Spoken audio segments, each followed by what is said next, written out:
bus Sibual-Buali, legenda transportasi Sumatera dari kolonial sampai merdeka.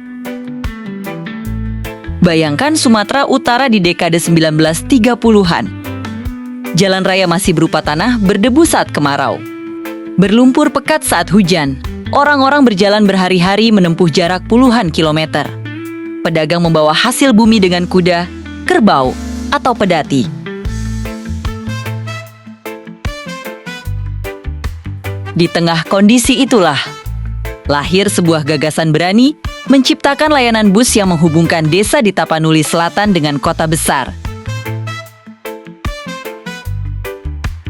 Gagasan itu diwujudkan oleh Sutan Pangurabaan pada tahun 1937. Perusahaan itu, yang namanya Sibual-Buali, mengambil nama sebuah gunung yang menjulang megah, seolah memberi energi dan identitas pada setiap armadanya. Bagi orang Tapanuli Selatan, inilah revolusi transportasi.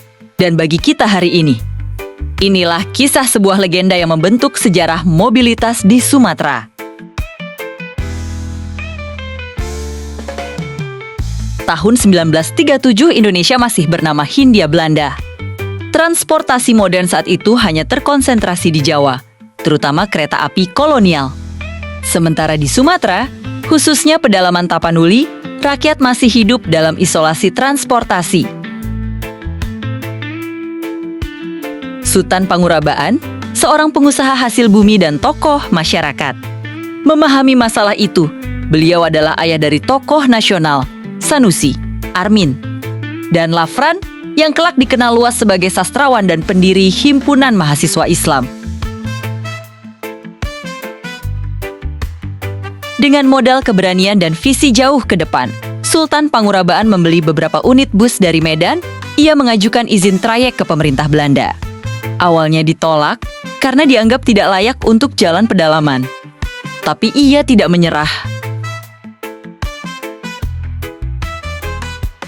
Akhirnya izin keluar. Maka lahirlah Auto Transport Dins Sibual-Buali. Nama ini mencerminkan semangat mengangkat Gunung Sibual-Buali ke jalan raya, membawa kekokohan pegunungan ke roda transportasi. Suasana saat itu tuh bisa kita bayangkan, bus kayu berlantai papan, atapnya bisa ditumpangi barang.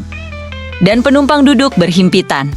Sopir mengenakan kemeja putih dan celana kain, sementara kernet berteriak lantang di terminal Padang Sidempuan. Medan, ayo naik Sibual-Buali, berangkat sebentar lagi. Pada Mazawal, trayek Sibual-Buali sangat terbatas.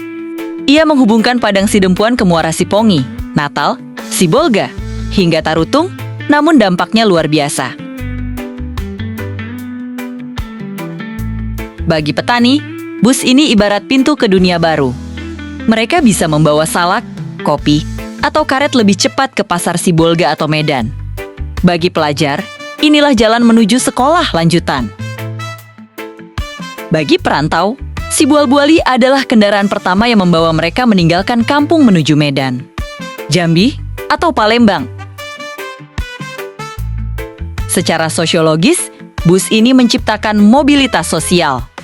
Ia tidak hanya memindahkan tubuh manusia, tapi juga harapan, cita-cita, dan masa depan. Kemerdekaan Indonesia membawa semangat baru. Di era 1950-an, Sibual-Buali memperluas jaringannya. Air Bangis, Bukit Tinggi, Padang, Muara Bungo, Sungai Penuh, Jambi, Palembang, bahkan hingga Lampung. Perjalanan ini bukan tanpa risiko. Jalan lintas Sumatera waktu itu masih berupa jalur kecil, menembus hutan lebat, menyeberangi sungai tanpa jembatan kokoh. Longsor, banjir, bahkan perampok jalanan sering menghadang. Namun supir Sibual-Buali terkenal tangguh. Mereka mengemudi bukan hanya dengan keterampilan, tetapi juga keberanian. Banyak kisah heroik, sopir menolong penumpang saat bus terjebak lumpur, atau memimpin gotong royong mendorong bus melewati tanjakan terjal. Bagi masyarakat, Sibual-Buali bukan hanya perusahaan. Ia adalah penjaga harapan yang membawa Sumatera Selatan lebih dekat dengan pusat perdagangan di Medan. Tahun 58 sampai tahun 61, Indonesia dilanda konflik dan gejolak politik. Transportasi menjadi infrastruktur strategis. Sibual Buali ikut berperan, beberapa armada dipakai ABRI untuk mengangkut logistik dan pasukan. Namun, sejarah juga mencatat beberapa bus dibakar oleh pemberontak. Dari perspektif sejarah transportasi, ini memperlihatkan betapa pentingnya angkutan sipil dalam stabilitas negara. Meski menderita kerugian, perusahaan tidak berhenti.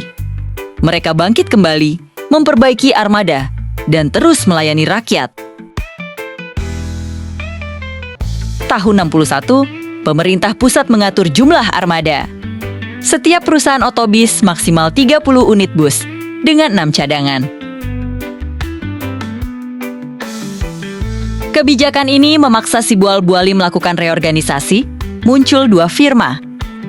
ODP Sibual Buali untuk trayek antar provinsi, PMG Sibual Buali untuk trayek Sumatera Utara. Meski tampak sebagai hambatan, ini justru membuat perusahaan lebih terstruktur. Pada dekade 70-an, rute mereka meluas hingga Banda Aceh. Mereka kini bukan hanya bus Tabaksel, tetapi ikon lintas Sumatera. Tahun 75 nama Sibual Buali masuk ke film nasional Pencopet.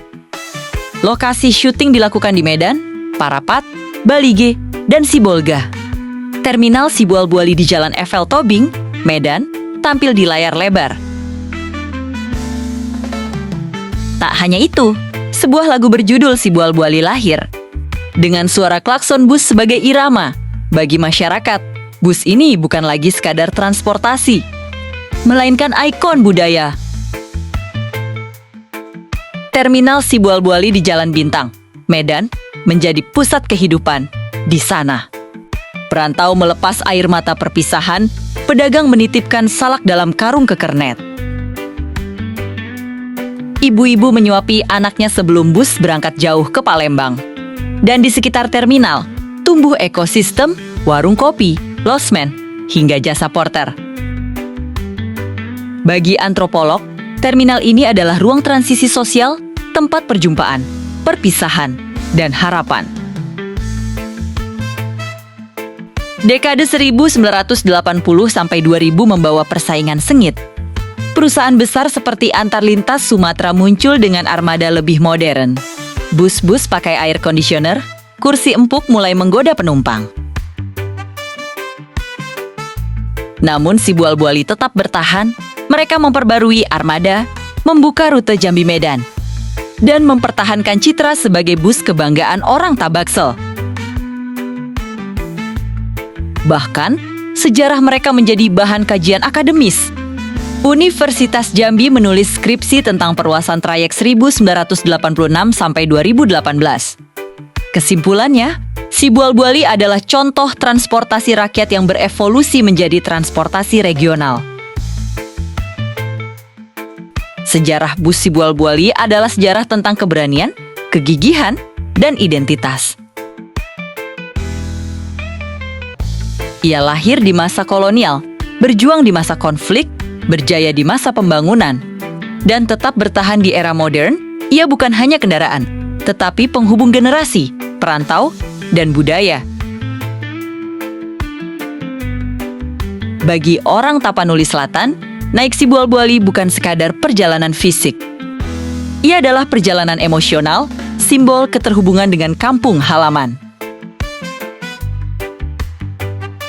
Dan bagi kita semua, Sibual Buali adalah bukti bahwa sebuah bus dapat menjadi ikon sejarah bangsa. Inilah kisah nyata. Bus Sibual Buali, legenda jalanan Sumatera Utara. Udah nonton sampai sini masa belum subscribe dan like juga sih? Baiklah teman-teman, sampai di sini dulu video kita dan sampai jumpa di video berikutnya. Hai, selamat masih negeri-negeri.